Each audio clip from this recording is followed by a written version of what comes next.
Here are some of the deadliest wars in history. The Russian Civil War was a brutal war fought between the Red Army of Russia and the White Army of Russia in order to gain control of the land.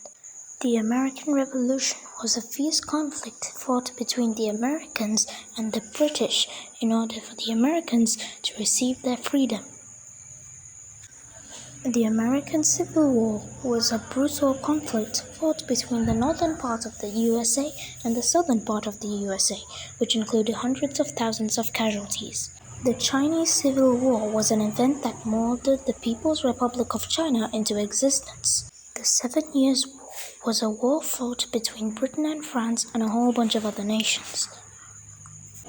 The Napoleonic War was a war fought between coalition forces, which included Britain, Russia, Austria, Prussia, and other nations, and the Empire of France under Napoleon Bonaparte.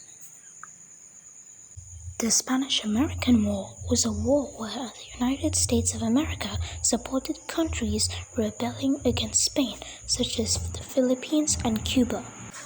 The Vietnam War was fought between the US and Vietnam and eventually ended with the US pulling their forces away from the country and Vietnam becoming a communist nation after the communists winning the Civil War. The Korean War was between North and South Korea, and nations supporting the two sides. World War I, also known as the Great War, was a brutal conflict between Central Powers and Allied powers. And finally, World War II was a big conflict fought between the Axis powers and the Allied powers, which ended in about 50 million to 70 million casualties.